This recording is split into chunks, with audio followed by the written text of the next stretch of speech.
Tu veux savoir si ton partenaire de vie est toxique? Alors, dis-lui une de ces 5 phrases et observe sa réaction. Un pervers narcissique, ça ne se démasque pas toujours par des mots ou des cris. Ça se révèle dans le silence, dans les regards qui jugent, les remarques qui piquent, des phrases qui inversent la culpabilité.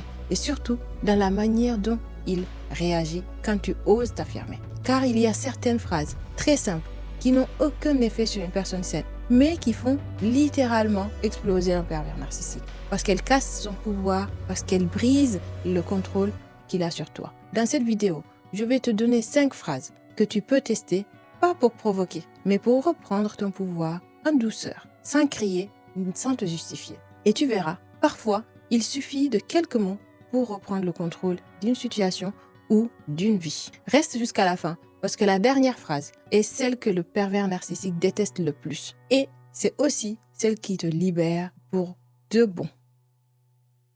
Si tu me découvres à travers cette vidéo, je suis Kady Baldé, auteure du livre Battante, libère-toi. Et j'ai créé aussi un quiz que tu peux remplir pour savoir si tu es dans une relation toxique, sous emprise, dans le couple avec un pervers narcissique. Tu peux retrouver ce quiz en cliquant sur le lien dans la description de cette vidéo. Alors, maintenant, 5 phrases qui désarment littéralement un pervers narcissique. Je ne suis pas d'accord. La première, c'est ça. Je ne suis pas d'accord. Pourquoi cette phrase est puissante? C'est parce que le pervers narcissique cherche toujours à ce que tu aies, que tu fasses adhésion totale à ce qu'il te dit et à ce qu'il fait. Il veut que tu sois d'accord tout le temps avec lui et que tu dises tout le temps oui et que tu valides tout ce qu'il te dit.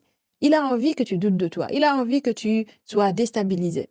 Donc, en disant « je ne suis pas d'accord », tu es juste en train de lui poser une opposition. Et surtout, si tu ne t'énerves pas en sortant cette phrase, si tu le dis avec un calme royal, si tu arrives à être calme en prononçant cette phrase, eh bien, tu vas arriver à le déstabiliser. Parce que tu es en train de faire une déclaration d'indépendance, une indépendance mentale. Donc, il n'aime pas ça. Ça va provoquer un malaise immédiat chez lui. Il va chercher à te faire culpabiliser et à te ridiculiser ou à retourner la situation contre toi. Pourquoi? Parce que tu ne rentres plus dans son jeu de domination. Tu lui dis non, tu lui dis je ne suis pas d'accord. Et tu poses clairement une limite en lui, refusant ce qu'il t'apporte sur la table. Voilà. Donc ça, c'était la première. La deuxième, c'est je vais y réfléchir. Je vais y réfléchir. Ça veut dire que tu ne lui donnes pas ce qu'il veut tout de suite. Ça veut dire qu'il reste dans le flou. Et le flou est déstabilisant pour lui. Parce qu'il n'a pas la réponse qu'il attendait. Tout ce qu'il attend, lui, c'est que tu lui dises oui tout le temps. Et là, en lui disant je vais y réfléchir, tu ne dis pas oui, mais tu ne dis pas non. Et donc, le fait que tu le mettes face à sa puissance qu'il se déclare, eh bien, ça le déstabilise. Il n'aime pas, il aime être puissant et contrôler la situation. Et là, quand tu dis « je vais y réfléchir », tu lui refuses la validation immédiate et tu refuses de lui donner tout de suite ce qu'il veut et tu maintiens le pouvoir finalement de ce qui va se passer. Et pourquoi c'est puissant, cette phrase? Cette phrase interrompt littéralement son contrôle immédiat.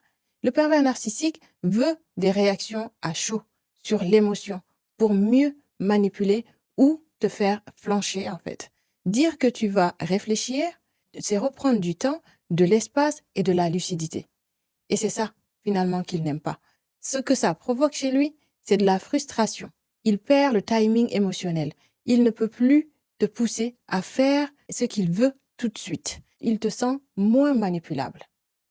Voilà. Donc, cette phrase-là, elle le déstabilise aussi. Ensuite, la troisième phrase. Tu as le droit de penser ça. Et donc, pourquoi cette phrase, elle est puissante? Elle désarme le pervers narcissique parce que tu refuses de te défendre. Parce que ce que le pervers narcissique déteste, il veut que tu augmentes, que tu t'énerves. Il veut que tu argumentes et que tu t'énerves et que tu te justifies. Mais là, tu ne réagis plus, tu ne lui donnes plus le carburant dont il a besoin dans son jeu psychologique. Donc, cette phrase va provoquer un court-circuit, il n'a plus de prise et tu ne rentres pas dans la bataille en fait. Tu ne luttes pas, tu n'acceptes plus de lutter, donc tu le renvoies à sa propre violence. sans te salir. Et tu refuses de participer et d'avoir finalement ce jeu de tiraillement entre vous deux. Tu refuses. Ensuite, la quatrième phrase, je n'ai pas à me justifier. Là, tu refuses littéralement et tu le lui dis. Pourquoi c'est puissant? Le pervers narcissique adore t'amener à te justifier. C'est là qu'il t'affaiblit. Il cherche les failles dans tes explications. Mais en posant une limite nette, tu t'affirmes. Tu réaffirmes que ta valeur ne dépend pas de sa validation. Et ça lui touche dans sa puissance qu'il se déclare encore une fois. Parce que lui se considère puissant et considère que tout ce qu'il décide, tout ce qu'il veut doit être la seule et unique vérité. Et donc, en refusant cela, eh bien, ça provoque un blocage chez lui. Il ne comprend pas pourquoi tu t'autorises à poser des frontières. Il essaiera de les forcer, mais plus tu les répètes, plus il perd en emprise. Donc, maintenant, on va arriver sur la cinquième phrase. Celle-ci, ce n'est même pas une phrase, c'est juste un mot. C'est le non. Non.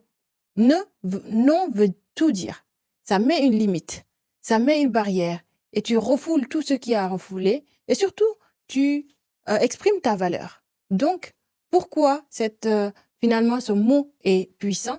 C'est le mot le plus simple et le plus interdit dans une relation toxique parce qu'il annonce ton individualité.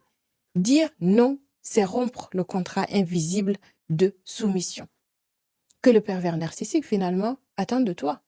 Un non calme, posé, assumé est l'âme ultime. Ce que ce non va provoquer chez lui, c'est un choc. Il va tester ta réaction. Il va tenter de te culpabiliser. Mais tu tiens ce non sans justification.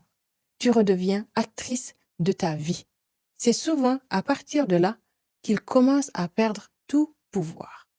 Et donc, toutes ces phrases, comme tu le vois, tu arrives à utiliser soit un mot ou des phrases qui vont te permettre uniquement d'être toi, de prendre ta place et de te mettre face à quelqu'un en lui disant, là se situe la limite entre nous deux.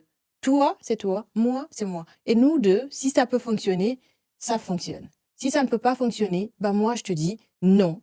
Et la limite, elle se situe ici. Donc, c'est comme ça que tu peux réellement détecter et savoir si lui se présume puissant, être celui qui doit pouvoir contrôler ta vie, qui doit pouvoir faire de ta vie ce qu'il veut. Et tu peux fixer tes limites finalement derrière. Mais ces phrases-là, ce sont les 5 qui pouvaient t'aider à détecter déjà en juste observant sa réaction. À une prochaine vidéo. Merci.